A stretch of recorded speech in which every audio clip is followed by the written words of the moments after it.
Good morning dear students.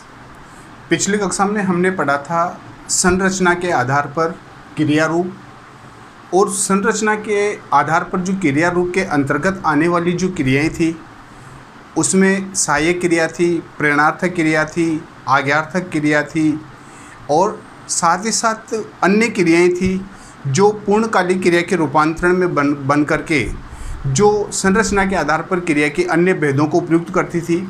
उसी संरचना के आधार पर क्रिया रूप के आधार को अगर हम लेकर के देखते हैं तो आज हम इस कक्षा में जो हमारे पास बची हुई जो संरचना के आधार पर क्रिया रूप है उनका हम पूर्ण विश्लेषण करेंगे, अर्थात उनका अध्ययन करेंगे।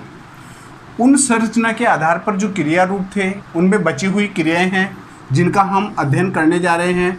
वो है पहली क्रिया कृदंत क्रिया, उसके बाद दूसरी जो क्रिया है वो है आज्ञार्थक क्रिया, तीसरी जो क्रिया इसके अंतर्गत आती है वो है सजातीय क्रिया, और चौथी क्रिया जो इस संरचना के आधार पर क्रिया भेद के अंतर्गत आती है वो है समापिका क्रिया। उसके बाद है असमापिका क्रिया और तथा रंजक क्रियाएं जो संरचना के आधार पर क्रिया रूप को प्रयुक्त करते हैं। अब देखिए कि क्रिया रूपों के आधार को अगर हम यहाँ अध्ययन के रूप में अगर इसको लेकर देखते हैं तो फर्स्ट है अपने पास में कृदंत क्रिया। अब यहाँ पर कृदंत क्रिया को अगर हम परिभाषा के आधार पर इसका अध्ययन करते हैं तो अध्ययन करने पर हमें यह पता लगता है कि सबसे पहले ये जो कृदंत शब्द है ये कृदंत शब्द क्या है और इस कृदंत शब्द का जो निर्माण हुआ है वो कैसे हुआ है। तो अब यहाँ पर हम ले सकते हैं कि क्रिया शब्दों में जो जुड़ने वाले प्रत्यय हैं, क्रिया शब्दों में जो जुड़ने वाले प्रत्यय हैं वो कृत प्रत्यय कहलाते हैं, और इन कृत प्रत्ययों के योग से जो बने हुए शब्द बनते हैं उन्हें हम कृदंत कहते हैं। और साथ ही साथ क्रिया शब्दों के अंत में जो प्रत्यय के योग से बनी हुई जो क्रियाएं होती है उन क्रियाओं को हम कृदंत क्रिया का नाम दे सकते हैं। तो अब हम इसको कृदंत क्रिया को अगर परिभाषा के रूप में लेकर देखते हैं तो इसकी परिभाषा बनती है बेटो क्रिया शब्दों में जुड़ने वाली। तो हम ले सकते हैं क्रिया शब्दों में जुड़ने वाले, क्रिया शब्दों में जो जुड़ने वाले जो भी यहाँ पर हैं प्रत्यय, जुड़ने वाले प्रत्यय वो सारे के सारे कृत प्रत्यय, यानी कि हम उसको जो नाम दे सकते हैं वो नाम दे सकते हैं कृत प्रत्यय कहलाते हैं। अब यहाँ पर देखिए कि उनको हम कृत प्रत्यय का हम उसको नाम तो दे सकते हैं, लेकिन हम ये भी एक इसका आधार ले सकते हैं कि जो क्रिया शब्दों में जो जुड़ने वाले जो प्रत्यय होते हैं उन प्रत्ययों को हम नाम देते हैं कृत प्रत्यय। और ये जो कृत प्रत्यय है ये हमेशा धातु अर्थात क्रिया के साथ में जुड़ते हैं और कृत प्रत्ययों के योग से, और इन्हीं जो कृत प्रत्ययों के योग से अपन ले सकते हैं और कृत प्रत्ययों के योग से बनने वाले क्रिया शब्दों को कृदंत कहा जाता है, कृदंत कहा जाता है। अब यहाँ पर देखिए कि अलग अलग परिभाषाओं के आधार को लेकर के देखते हैं तो यहाँ पर अपने पास में अलग अलग रूप बनते जा रहे हैं। तो यानी कि यहाँ पर जो शब्द बनेंगे उन शब्दों को हम कृदंत नाम दे सकते हैं, अर्थात ये कह सकते हैं कि वो शब्द कृदंत शब्द कहलाते हैं। और क्रिया शब्दों के अंत में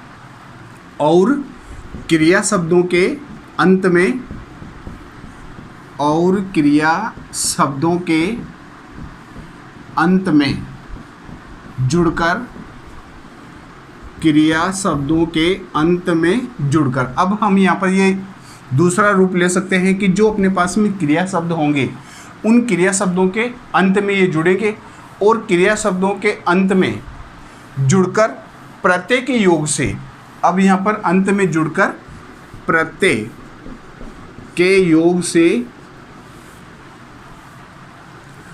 प्रत्यय के योग से बनने वाली क्रिया कृदंत क्रिया कहलाती है।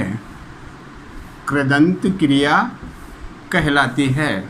अब हम इसको ये भी कह सकते हैं कि वो सारे के सारे रूप कृदंत क्रिया के रूप के अंतर्गत माने जाते हैं। अब देखिए बेटा, इसका अगर हम अध्ययन करते हैं तो सबसे पहले हम देखते क्या हैं कि जो अपने पास में क्रिया शब्द हैं, तो क्रिया शब्दों में जो जुड़ने वाले प्रत्यय होंगे उनको तो हम नाम दे सकते हैं, कृत प्रत्यय का नाम दे सकते हैं। और इन्हीं कृत प्रत्ययों के योग से जो बनने वाले जो क्रिया शब्द होते हैं, इन क्रिया शब्दों को हम कृदंत कह सकते हैं। और क्रिया शब्दों के अंत में या क्रिया शब्दों के अंत में प्रत्ययों के योग से जो बनने वाली क्रियाएं होती है, उन सभी क्रियाओं को हम कृदंत क्रिया का नाम दे सकते हैं। अर्थात हम ये कह सकते हैं कि वो क्रियाएं कृदंत क्रिया कहलाती है। जैसे अब यहाँ पर देखिए कि अगर हम इसको अलग अलग उदाहरण के रूप में लेकर के देखें, तो अब यहाँ पर जो शब्द अर्थात हम धातु का रूप ले सकते हैं, तो हम उसे नाम दे सकते हैं चल। अब यहाँ पर देखिए कि ये जो चल शब्द है, ये चल शब्द एक शब्द का रूप भी है, और दूसरे रूप में अगर हम इसको लेकर के देखें तो ये एक धातु का रूप भी हो सकता है। अब इस चल में जैसे ही हम क्या करेंगे, अब यहाँ पर प्रत्यय जोड़ना है। अब वो प्रत्यय जो इसके सार्थक रूप को बना सकता है, वो प्रत्यय हम इस चल शब्द के अर्थात चल धातु के साथ में जोड़ देंगे। तो अब यहाँ पर अपने पास में हो गया चल धन ना, बराबर जो यहाँ पर अपने पास में जो रूप बना है वो रूप बन गया अपने पास में चलना। अब ये जो चलना शब्द है और दूसरा यहाँ पर जो अपन रूप ले सकते हैं चलकर, तो ये दोनों जो रूप हैं ये कृदंत रूप कहलाएंगे। और क्रिया शब्दों से जो मिलकर के जिस शब्द का निर्माण होता है, वे सब कृदंत क्रिया के शब्दों के अंतर्गत माने जाते हैं। तो हम यहाँ पर देखिए कि चल में जब ना प्रत्यय जोड़ दिया, तो ना प्रत्यय के जोड़ने से यहाँ पर अपने पास में जो शब्द बना वो बना है यहाँ पर चलना। और यहाँ पर जो ये चलना शब्द है ये एक प्रकार का कृदंत रूप बन गया। और इसी कृदंत यानी कि कृदंत रूप को अगर हम कृदंत क्रिया के रूप में अगर बदलते हैं, तो कृदंत क्रिया के रूप में बदलने पर ये रूप बनता है अपने पास में चलकर।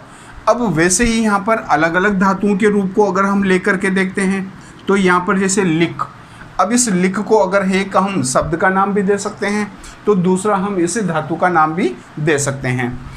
अब देखिए बेटा, लिख में अगर हम वही ना प्रत्यय का योग इसमें करते हैं, तो ना प्रत्यय का योग करने पर यहाँ अपने पास में जो कृदंत रूप बनता है वो है लिखना। और जैसे ही हम इसको क्रिया रूप के अंतर्गत अगर ले जाते हैं, तो क्रिया रूप के अंतर्गत ले जाने पर ये रूप बन गया अपने पास लिखकर।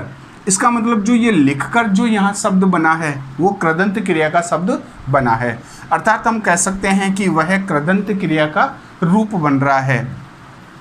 वैसे ही यहाँ पर जैसे पड को अगर लेते हैं, तो अब पड में जैसे ही हम यहाँ पर लेंगे तो ये हो जाएगा बेटा पड धन, इसमें ना प्रत्यय का योग कर दिया, और ना प्रत्यय के योग से यहाँ पर जो अपने पास में कृदंत क्रिया रूप बना वो बना पढ़ना।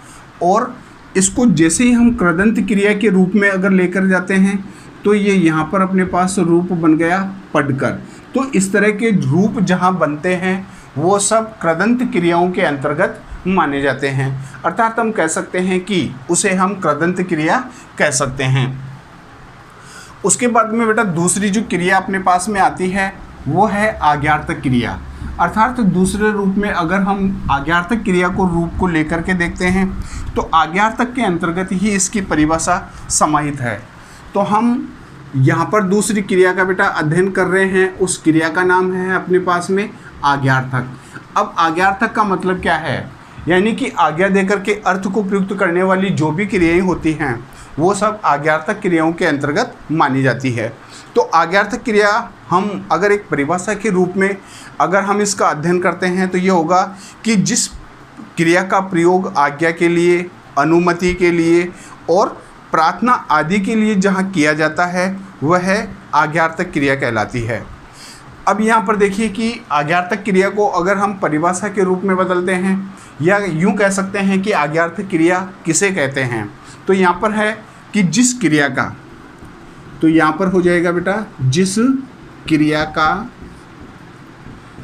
प्रयोग आज्ञा, अनुमति, प्रार्थना आदि। ठीक है, तो अब यहाँ पर हम ले सकते हैं कि जिस क्रिया का प्रयोग आज्ञा, अनुमति, प्रार्थना और प्रार्थना आदि के लिए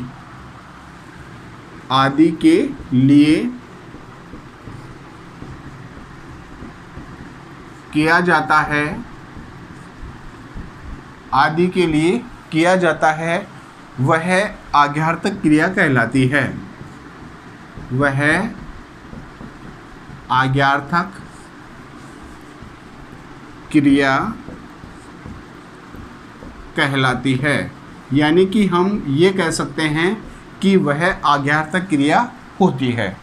अब देखिए यहाँ पर इस आज्ञार्थक क्रिया को परिभाषा के आधार को लेकर के देखते हैं। तो बेटा परिभाषा के आधार को लेने पर यहाँ पर है आज्ञार्थक क्रिया क्या है, जहाँ पर आज्ञा देने का भाव प्रकट होता हो, या फिर अनुमति का भाव प्रकट होता हो, या फिर क्रिया को संपादन करने में किसी प्रार्थना का आग्रह किया गया हो। ऐसा रूप जहाँ पर आता है वहाँ आज्ञार्थक क्रिया का रूप माना जाता है। अब हम यहाँ पर अलग अलग उदाहरणों के रूप में अगर इसको समझ सकते हैं, तो उदाहरण के आधार पर बेटा इसको अगर हम समझते हैं तो उदाहरण के आधार पर पहले हम आज्ञा का ले सकते हैं, दूसरा अनुमति का ले लेंगे और तीसरा प्रार्थना के रूप में ले लेंगे। जैसे अगर हम इसको अलग अलग उदाहरणों के रूप में लें, जरा शांत बैठो। अब यहाँ देखिए बेटा जरा शांत बैठो, तो अब यहाँ पर ये जरा शांत बैठने का जो भाव है ये एक प्रार्थना के रूप में है। ठीक है, अब यहाँ पर आज्ञा के रूप में है, अनुमति के रूप में नहीं माना जा रहा है। तो यहाँ पर हम अलग अलग उदाहरणों को अगर माध्यम बनाते हैं तो हम आसानी से समझ सकते हैं कि आज्ञार्थक क्रिया का जो रूप है वो किस तरह इसका निर्धारण होता है। तो जरा शांत बैठो। अब यहाँ पर देखिए कि दूसरे उदाहरण को अगर हम आधार लेते हैं तो सारे देशवासी राष्ट्रभाषा हिंदी का सम्मान करें। सारे देशवासी राष्ट्रभाषा हिंदी का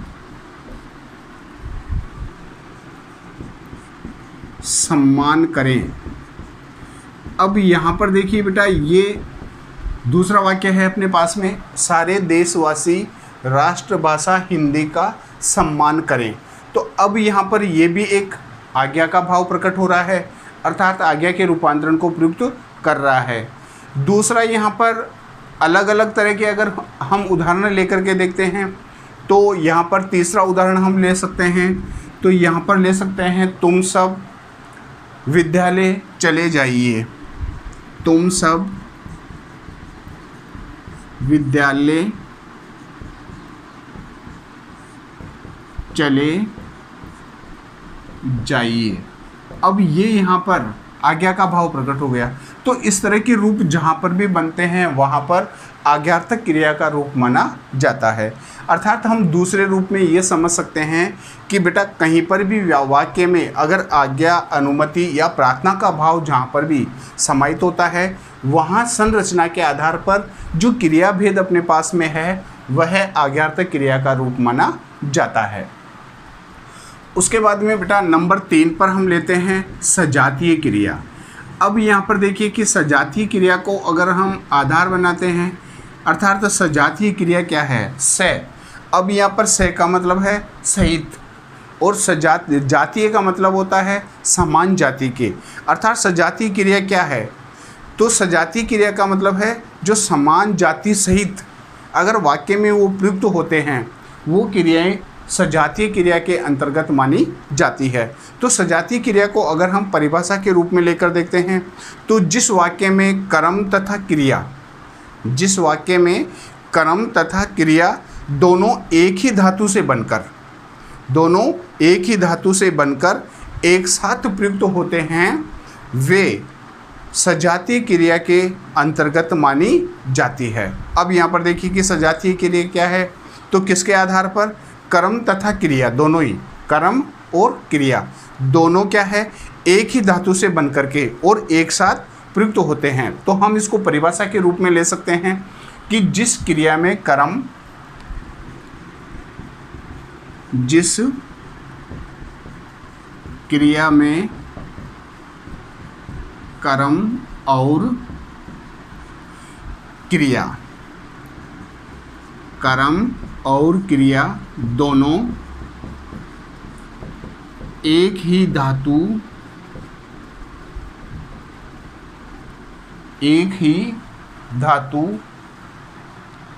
से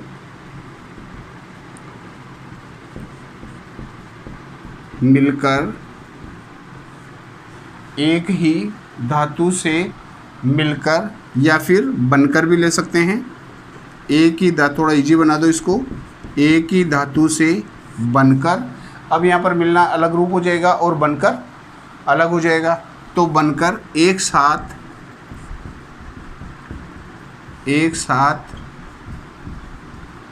प्रयुक्त होते हैं, एक साथ प्रयुक्त होते हैं, उसे सजातीय क्रिया कहा जाता है, उसे सजातीय क्रिया कहा जाता है। अब देखिए यहाँ पर बेटा सजातीय क्रिया को अगर हम परिभाषा के आधार पर लेकर के देखते हैं या परिभाषा के आधार पर अगर हम इसका अध्ययन करते हैं तो सजातीय क्रिया क्या है, तो जिस क्रिया में कर्म और क्रिया, अब कर्म और क्रिया ये दोनों क्या होंगे, एक ही धातु से बन करके, यानी कि दोनों में जो धातु होगी वो एक ही होगी, तो दोनों एक ही धातु से बनकर और एक साथ प्रयुक्त होते हैं, ठीक है, उसे हम सजातीय क्रिया का नाम दे सकते हैं। अर्थात हम ये कह सकते हैं कि वह सजातीय क्रिया कहलाती है। जैसे अगर हम बेटा इसको उदाहरण के रूप में अगर लेकर के देखते हैं, भारत ने पाकिस्तान से लड़ाई लड़ी। अब यहाँ पर देखिए कि समान जाति के जो शब्द हैं, जहाँ कर्म और क्रिया दोनों, अब यहाँ पर कर्म और क्रिया दोनों को अगर लेते हैं तो यहाँ पर लड़ाई को, ये तो अपने पास में कर्म के रूप में आ गया। अब यहाँ पर देखिए लड़, और यहाँ पर भी है लड़, और यहाँ पर जो लड़ी है ये अपने पास में हो गया क्रिया। तो इसका मतलब यहाँ पर कर्म भी और क्रिया भी दोनों लड़ शब्द से ही मिलकर के बने हुए हैं, इसका मतलब दोनों समान जाति के हैं। तो ऐसा रूप जहाँ बनता है वहाँ सजातीय क्रिया का रूप माना जाता है। जैसे मोहन काशी से पढ़ाई पढ़ी, अब पढ़ाई पढ़ दोनों एक ही रूप के अंतर्गत आ रहे हैं, तो एक ही रूप के अंतर्गत जहाँ पर आते हैं वहाँ पर सजातीय क्रिया का रूप माना जाता है। अर्थात हम ये कह सकते हैं कि वहाँ सजातीय क्रिया का रूप है। उसके बाद में बेटा नेक्स्ट जो अपने पास में क्रिया आ रही है, उस क्रिया का नाम है समापिका क्रिया। अब यहाँ पर देखिए कि समापिका क्रिया को अगर हम लेकर के देखते हैं तो सबसे पहले देखना हमें ये क्या है कि समापिका क्रिया क्या है। अर्थात तो समापिका क्रिया हम कहते किसे हैं और समापिका क्रिया को वाक्य में हम कैसे पहचान सकते हैं। तो यहाँ पर समापिका क्रिया का जब हम अध्ययन करते हैं तो इसी के अंतर्गत इसकी परिभाषाएं निहित होती है। तो समापिका क्रिया जो है वो वाक्य के अंत में लगती है, जो वाक्य को क्या करती है, समाप्त करती है, ठीक है ना, जो वाक्य को समाप्त करती है और ये वाक्य के अंत में लगती है और वाक्य की समाप्ति की ये सूचक मानी जाती है। जो वाक्य की समाप्ति की सूचक क्रियाएं होती हैं वो सब क्रियाएं समापिका क्रिया के अंतर्गत मानी जाती है। तो अब हम इसको एक परिभाषा के रूप में अगर आधार बनाते हैं या परिभाषा के रूप में बेटा अगर इसको हम पढ़ते हैं तो समापिका क्रिया, तो हम ले सकते हैं कि समापिका क्रिया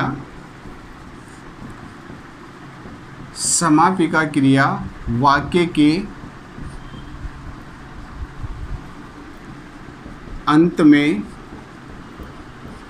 अब यहाँ पर देखिए कि जो भी अपने पास में वाक्य का अंत होगा तो ये वाक्य के अंत में क्या करती है, लगती है, वाक्य के अंत में लगती है और वाक्य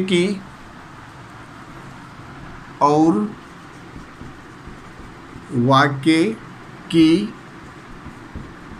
समाप्ति का सूचक होती है, समाप्ति का सूचक होती है, उसे समापिका क्रिया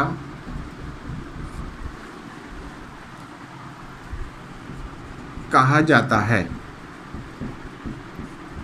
उसे समापिका क्रिया कहा जाता है। अब देखिए बेटा, यहाँ परिभाषा के आधार को अगर हम लेकर के देखते हैं तो समापिका क्रिया क्या है। सबसे पहले तो हमें ये देखना है कि जो समापिका क्रिया है ये वाक्य के अंत में लगती है और वाक्य की समाप्ति का ये सूचक होती है, अर्थात ये वाक्य को समाप्त करती है। अर्थात हम कह सकते हैं कि वाक्य की समाप्ति का जो सूचक होती है अर्थात सूचना देने वाली होती है, या जिन क्रियाओं से वाक्य समाप्त होता है वे क्रियाएं समापिका क्रिया का रूप मानी जाती है। अब हम यहाँ पर देखिए कि अलग अलग उदाहरण के माध्यम से अगर हम इसको समझ सकते हैं कि समापिका क्रिया क्या है और किस तरह हम वाक्य में उस समापिका क्रिया को पहचान सकते हैं और किस तरह ये वाक्य की समाप्ति का सूचक होती है। जैसे आकाश में चिड़िया उड़ रही है, आकाश में चिड़िया उड़ रही है। अब यहाँ पर देखिए कि आकाश में जो चिड़िया उड़ रही है तो ये यहाँ पर इस वाक्य को समाप्त कर रही है, यानी कि रही है।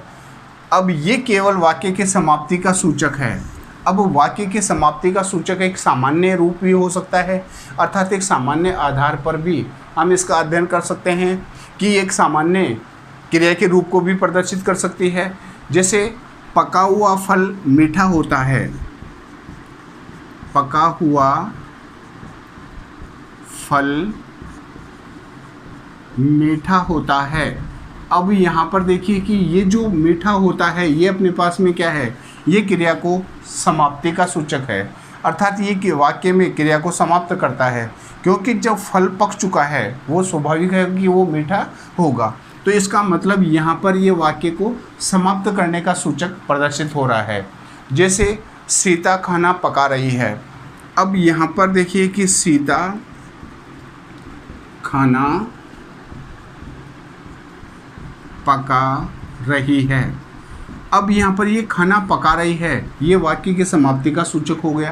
तो ऐसे शब्द जहाँ पर भी आते हैं या ऐसे उदाहरण वाक्य में जहाँ पर भी देखने को मिलते हैं वो सब समापिका क्रिया के उदाहरण माने जाते हैं, अर्थात हम कह सकते हैं कि वहाँ समापिका क्रिया का रूप माना जाता है। उसके बाद में बेटा नेक्स्ट है अपने पास में असमापिका क्रिया, असमापिका क्रिया। अब असमापिका क्रिया को अगर हम लेकर के देखते हैं तो हम ये देख सकते हैं कि असमापिका क्रिया क्या है, अर्थात असमापिका क्रिया किसे कह सकते हैं। तो असमापिका क्रिया वह क्रिया होती है जो वाक्य की समाप्ति नहीं करती, क्योंकि जो समापिका क्रिया होती है वो तो क्या करती है, यानी कि ये वाक्य की समाप्ति की सूचक होती है। लेकिन अब यहाँ पर उपसर्ग जुड़ा हुआ है जो एक निषेध के रूप को या नहीं के रूप को प्रदर्शित करता है। तो इसका मतलब वाक्य में क्रिया को समाप्त जिनसे नहीं होता है वह असमापिका क्रिया का रूप माना जाता है। तो असमापिका क्रिया के अंतर्गत अगर हम इसको परिभाषा के आधार को लेकर कर देखते हैं तो असमापिका क्रिया वह क्रिया होती है जो वाक्य की समाप्ति नहीं करती बल्कि अन्यत्र प्रयुक्त होती है। अन्यत्र का मतलब है दूसरी जगह, अन्यत्र प्रयुक्त होती है। इसे क्रिया का कृदंती रूप भी कहा जाता है, अर्थात हम असमापिका क्रिया को क्रिया का कृदंती रूप भी कह सकते हैं। तो ऐसी क्रियाएं वाक्य में जहाँ प्रयुक्त होती हैं उन क्रियाओं को असमापिका क्रिया का हम नाम दे सकते हैं। अब हम बेटा इसको परिभाषा के रूप में अगर लेकर देखते हैं कि असमापिका क्रिया क्या है, अर्थात असमापिका क्रिया किसे कहते हैं। तो असमापिका क्रिया, असमापिका क्रिया वह क्रिया होती है, वह क्रिया होती है जो वाक्य को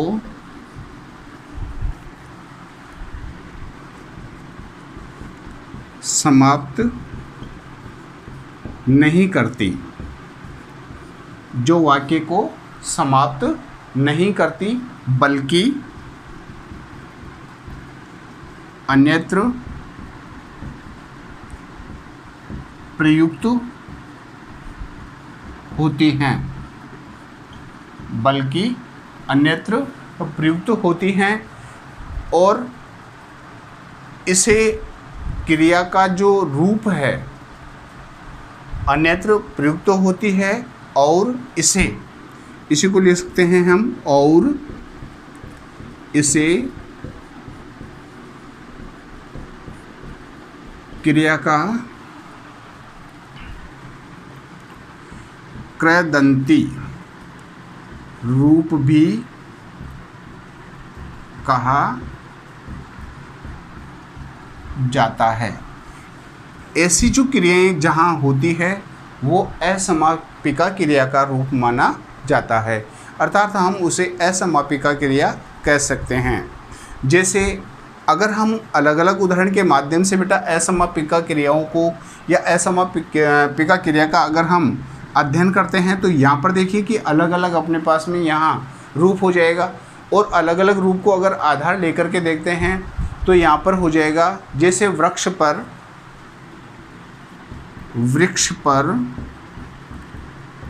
चहचहाती, वृक्ष पर चहचहाती हुई चिड़िया कितनी सुंदर है। अब देखिए बेटा इस वाक्य में अगर हम देखते हैं तो कैसे पहचाने कि ये क्रिया असमापिका क्रिया के अंतर्गत आती है। तो वृक्ष पर चहचहाती हुई चिड़िया कितनी सुंदर है। अब यहाँ पर केवल बेटा सुंदरता के भाव को प्रदर्शित किया जा रहा है, क्रिया को समाप्त नहीं हो रहा है, अर्थात क्रिया यहाँ पर समाप्त नहीं हो रही है। अब वो कितनी सुंदर है तो केवल यहाँ पर एक भाव ही प्रदर्शित हो रहा है, क्रिया की समाप्ति का सूचक यहाँ पर नहीं है, इसलिए हम इसे असमापिका क्रिया का नाम दे सकते हैं। जैसे बड़ों को खड़े होकर प्रणाम किया करो, जैसे बड़ों को खड़े होकर प्रणाम किया करो। अब यहाँ पर देखिए कि बड़ों को खड़े होकर प्रणाम किया करो। अब यहाँ पर प्रणाम के साथ में यहाँ पर भाव प्रदर्शित हो रहा है, अर्थात यहाँ पर क्रिया समाप्त नहीं हो रही है। तो ऐसा रूप जहाँ बनता है वहाँ असमापिका क्रिया का रूप माना जाता है। अब यहाँ पर हम इसको और अलग अलग रूपों में अलग अलग उदाहरणों के माध्यम से भी असमापिका क्रिया को समझ सकते हैं। जैसे मेज पर पड़ी पुस्तक को उठा लाओ। अब मेज पर पड़ी पुस्तक को उठाकर ले आओ। अब यहाँ पर उठाकर लाना यानी कि अब उसको पढ़ने का भाव भी दे सकता है या उसको रखने का भाव भी दे सकता है, लेकिन यहाँ क्रिया समाप्त नहीं हो रही है। तो ऐसा जहाँ क्रिया की समाप्ति का सूचक नहीं होता है और जो क्रिया का रूप कृदंती रूप कहलाता है, वे क्रियाएं असमापिका क्रिया के अंतर्गत मानी जाती है। उसके बाद में बेटा नेक्स्ट जो अपने पास में क्रियाएं हैं वो हैं अपने पास रंजक क्रियाएं। अब रंजक क्रियाओं को अगर हम अध्ययन के रूप में लेते हैं तो सबसे पहले हमारे लिए समझना ये आवश्यक हो जाता है कि रंजक क्रिया क्या है, अर्थात रंजक क्रिया किसे कह सकते हैं। तो यहाँ पर देखिए कि रंजक क्रिया के रूप को अगर हम लेकर के देखते हैं तो रंजक क्रियाएं कौन कौन सी है, और इन्हीं रंजक क्रियाओं की परिभाषा का अगर हम आधार लेकर के देखते हैं तो आधार लेकर देखने पर हमारे पास में वह ऐसा एक रूप आएगा जो एक रंजक क्रिया के रूप को प्रदर्शित करता है। तो यहाँ पर रंजक क्या है? रंजक क्रिया एक मुख्य क्रिया के अर्थ की छवि होती है। अब यहाँ पर देखिए कि मुख्य अर्थ की अगर छवि होती है तो रंजक क्रियाएं जहाँ पर भी होती है वो एक विशेष अर्थ को प्रकट करने के लिए दो या दो से अधिक क्रियाओं का मेल कराया जाता है।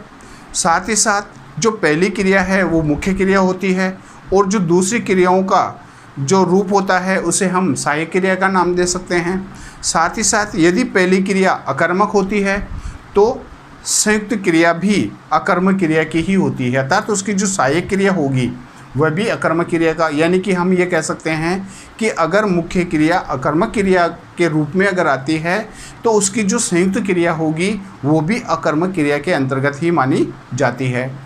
और यदि पहली क्रिया सकर्मक होती है तो उसकी जो दूसरी क्रिया होगी, जो संयुक्त क्रिया होगी, वह भी सकर्मक होगी। तो जहाँ ऐसे रूप बनते हैं वहाँ रंजक क्रियाओं का रूप माना जाता है, अर्थात हम उसे रंजक क्रियाएं कह सकते हैं। तो यहाँ देखिए बेटा, अगर हम रंजक क्रियाओं को परिभाषा के आधार में लेकर के देखते हैं या कह सकते हैं कि रंजक क्रियाएं क्या है और रंजक क्रिया को हम वाक्य में कैसे पहचान सकते हैं, तो इसके लिए हम कह सकते हैं कि रंजक क्रिया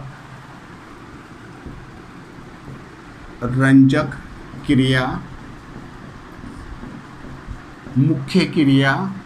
अब यहाँ पर देखिए कि ये मुख्य है, यहाँ पर रंजक क्रिया मुख्य क्रिया के अर्थ, रंजक क्रिया मुख्य क्रिया के अर्थ की छवि, मुख्य अर्थ की छवि देती है।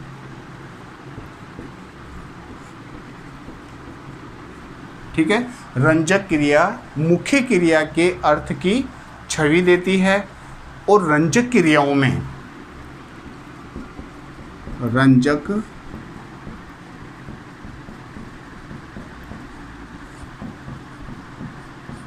रंजक क्रियाओं में अब यहाँ पर विशेष अर्थ को प्रकट करने के लिए रंजक क्रियाओं में विशेष अर्थ को प्रकट करने के लिए अर्थ को प्रकट करने के लिए दो या दो से अधिक क्रियाओं का करने के लिए दो या दो से अधिक क्रियाओं का। अब यहाँ पर दो या दो से अधिक जो क्रियाएं होती है उन दो या दो से अधिक क्रियाओं का मेल कराया जाता है, मेल कराया जाता है, या फिर हम ये भी कह सकते हैं कि दो या दो से अधिक क्रियाओं का उसमें मेल होता है। जो पहली क्रिया को पहली क्रिया, अब यहाँ पर हमें देखना यह है कि जो पहली क्रिया को मुख्य और दूसरी क्रिया को सहायक क्रिया कहते हैं। पहली क्रिया को मुख्य क्रिया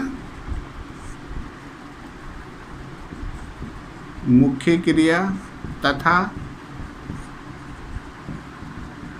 दूसरी क्रिया को सहायक क्रिया कहा जाता है। सहायक क्रिया कहा जाता है। अब यहाँ पर देखिए कि जो पहली क्रिया होगी वो मुख्य क्रिया के रूप में होगी तथा जो दूसरी क्रिया होगी वो सहायक क्रिया के रूप में होगी। अब यहाँ पर अगर यदि पहली क्रिया अकर्मक है तो सहायक क्रिया भी अकर्मक होगी, ठीक है ना। अब इसको अगर हम अच्छी तरह समझते,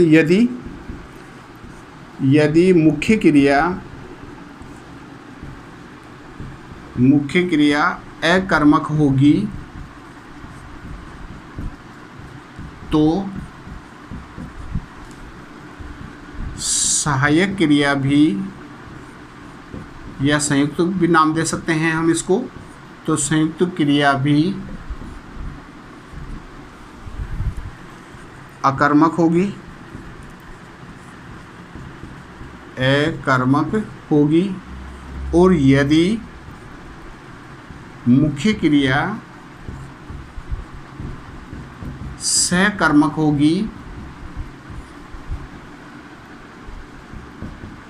होगी तो सहायक अर्थात संयुक्त